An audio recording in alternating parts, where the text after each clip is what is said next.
So ito na guys, successful connected na po siya. Wow guys, sobrang dali lang, hindi po tayo nahirapan. So yun guys, mga kababayan natin nasa abroad, ito na at ituturo na natin. Gamit po ang inyong cellphone na connected sa internet, mag-download muna tayo sa Play Store ng V380 Pro na application. After po natin makapag-download, i-open na natin yung application and then i-checkmark lang natin yung I have read and agree and then i-press natin yung read and agreed. And then guys, i-slide left lang natin ng 2 beses para makita natin yung get started sa bandang baba ng ating cellphone. And then i-press mo natin yan yung get started. So dito guys, mga kababayan natin OFW abroad, ang recommended po na ipang-register or ipang-create account is yung Gmail address po natin or yung email ad po natin. Pagka-press po natin ng register, ganito po yung magpapakita. So ang ilalagay po natin sa bandang taas na portion is yung kung saan po tayo nakatira ngayon or nakabase sa ibang bansa. Ang ibig kong sabihin guys, kung saan kayo kontinente nakatira or nakabase ngayon, yun ang isi-select po natin sa unang portion. So kagaya po ng sample po natin, since Pilipinas is belong to Asian country, yung Asia po yung sinelect po natin and then press confirm. So ito guys yung mga lugar na pwedeng mag-connect: Africa, Asia, Europe, North America, Oceania, and South America.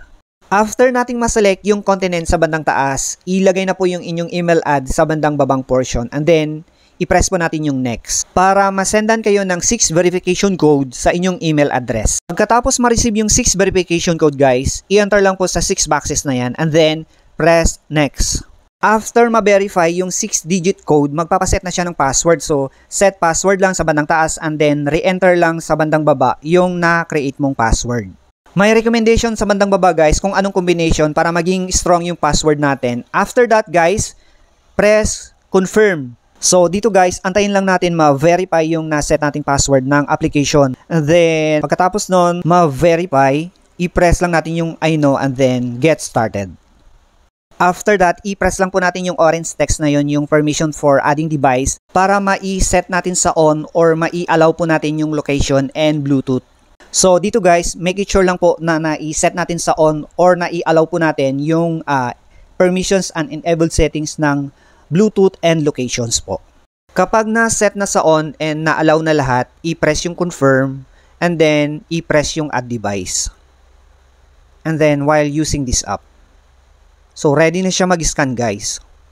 Ang sinasabi kong i-scan doon is yung QR code mismo ng CCTV camera. So kung OFW abroad, pa-picturean nyo lang ng malinaw and then isend sa inyo sa messenger po. And then next, gamit ang unang cellphone na naka-installed sa CCTV sa Pilipinas, i-open nila yung V380 Pro na application and then i-press nila yung 3 dot para makapag-generate sila ng QR code sa share and allow control. So, ganito lang yun. So, paki-press yung 3 dot and then i-press yung share. And then guys, i-select po sa allow control. And then confirm. And then i-press yung I know. And then save. Yung na-generate na QR code na yan guys is masisave po sa gallery. So, ang gagawin po ng kamag-anak po natin dito sa Pilipinas is i-share po sa inyo via messenger para ma-scan nyo po ito. So, ito guys, i-connect na po natin yung ating cellphone sa ating CCTV camera. Kung nasa abroad ka na magko-connect, using the QR code ng CCTV camera na shinare sa'yo sa messenger, i-scan mo po yun. After mong ma-successfully scan, ganito yung magpapakita. So, ang i-press mo dyan is allow control access. And then, sa bandang baba ng ating cellphone, i-press po natin yung scan the QR code. So, i-press po natin. And then, ready to scan na yung na-generate na QR code kanina via share. So, ito guys, ang bilis. Na-scan na niya agad. And then, select lang tayo ng name. And then, i-press natin yung view device. So, ito na guys, successful connected na po siya. Wow guys, sobrang dali lang. Hindi po tayo nahirapan.